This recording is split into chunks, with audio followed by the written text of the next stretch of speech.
Hey guys, PeeCarNoo here, bringing you guys another GTA 5 video. In today's video we have another car that's dropped into Grand Theft Auto 5, which is the Pfister 811, which is basically a Porsche 918.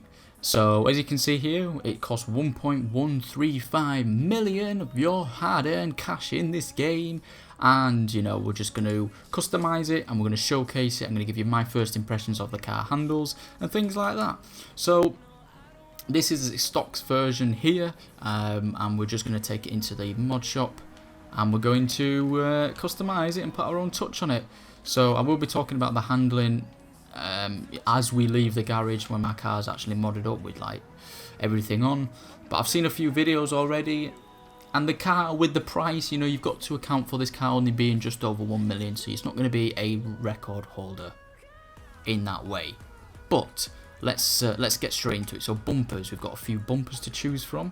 Got that, which is basically an uglier version of the stock version. That just looks like a hippopotamus lip. That just looks like a fish that's had braces. Yeah, I think drift bumper, I think we're going to go with that. We're going to go with that because that just looks obviously better. Engine is fully up done. Exhaust, we've got a few exhaust. So we've got like a nice double exhaust, we've got carbon sort of style there, and we've got exhaust at the bottom. We're gonna leave them at the top because the 918 has them at the top. So yeah, we're gonna do that. Lights we're gonna leave, we're not gonna make it like that. Plate we're gonna put black. Respray, this is where it gets interesting.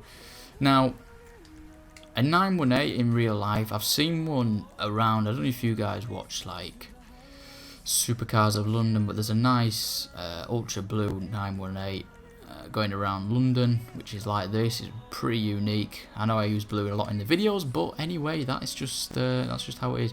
For you guys that wonder what color I use as an ultra blue, it's ultra blue with a frost white pearlescent. Sometimes I go with ice white. Depends on how. Really, there's not much difference, but yeah, we'll go with ice white. I'll tell you, we'll go with ice white. Secondary color is basically the roof, so we can have it like that. In fact, I think I saw an option where, yeah, you can remove the roof or you can have a custom roof. Custom roof does look pretty cool. Is that basically like a convertible or is it just carbon? I think that's just carbon, but we'll go with that anyway because I do like that kind of look. Skirts, got some carbon skirts and we've got some sort of street skirts. I'm going to go with carbon. Spoiler. This obviously, even though it's got a spoiler already, I do believe it's going to add some more traction anyway, so make sure you have that on anyway. Suspension is fully lowered, transmission fully done, turbo is fully done. Wheels, we're going to put some sport wheels on. And the 918 has like multi-spoke wheels, but maybe we can put our own touch on it. I'm thinking, yeah, they do look quite nice. They do look quite nice. We're going to go with that. And instead of a black, we're just going to go for like a graphite colour, like that, to give it that nice little contrast. Windows is fully tinted. So yeah guys, that is basically the 811. So we're going to take it for a first drive. This is the first time I've driven it personally, but I have seen videos of it. And from videos you can tell quite a lot. Well, I personally can, you know, if you watch Bruffy, or I've seen Smithy112's video, which has made a really good video on it already, probably one of the best reviews I've seen so far on it. Leave a link to his video down below, but basically he talked about the car being understeery and then it'll just flip out, which I can see because that just happened right there. So it's incredibly fast in a straight line and it does sound pretty nice, so I'll let you guys have a listen to it. See the nice flames on the top there with the 918, but yeah, it does understeer quite a lot. It pushes the car wide, and you know, this is not just me hating on the car whatsoever. I am the biggest 918 fan in real life, but this car here, the brakes sort of like, they sort of lock on a bit. They don't lock on. It reminds me of the Brawler, the brakes, but turning in, the car feels a bit heavy. Does feel a bit heavy, and I can see why this car is not going to be breaking any records anytime soon. Like I said, if you watch Bruffy's video, you get a general idea of what it can do around a track anyway, although that's not going to be the case for every track, but I'm just saying it's a good representation of what the car can do. Yeah, if you wiggle the car from left to right, it can oversteer like that, and you can get some pretty nice drifts from it.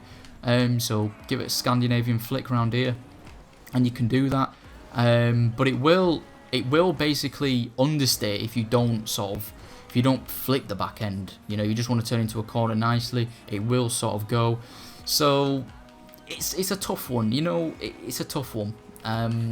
It's okay to mess around in, I suppose, but it feels like at times the car has no weight on the rear, and the rear end just absolutely flicks out completely. And then at one point it feels like you've got like 20 million sandbags at the front of the car, and it just understeers wide. So it's pretty interesting what Rockstar have done with this car. They've definitely made it quite a unique car in terms of handling. Like I said, so if you flip the car out, it'll just go like that, and you know, it's quite entertaining in a way, not in a racing environment, but just like to mess around in. It's pretty cool. I mean, you could probably get some nice little battles with this car, but you know, it's just a general idea of what the car can do. The interior is pretty standard. It's like just basically like a Comet interior, sort of Porsche style interior there. But it is a nice car to drive. It is. I do like the way the car drives. It's quite unique. Like I said, I know I keep banging on about it, but it does feel quite different to any other car. Can understeer, but then you know, you flick it, and like I said, it will step out, and you get some nice little moments, and then you can knock that guy over and things like that. But this is the Pfister 811, guys. Tell me what you guys think. If you guys have already chosen it, already bought it, would I recommend it? If you've got the money, then buy it. If you haven't, you know, maybe I would say recommend it because it's something different. It definitely looks one of the best, you know, in class for a supercar. But it's, oh wow, it's, yeah. If you've got the money, buy it. If you haven't, you're not missing out on anything. You're not going to be, you know, left behind because you haven't got this car. It's, you know, it's not as quick as a Antonio. It's not as quick as a T20. Definitely not as quick as any of those cars or the Turismo, things like that. So, yeah, this is the Pfister 811, and this is basically the Porsche 918 replica in real life. Hopefully you guys enjoyed. I will be doing some track testing later on, possibly tomorrow, so pay attention for that. And yeah, hopefully you guys enjoyed this video. Leave a like if you did, and subscribe if you're new to the channel. Cheers.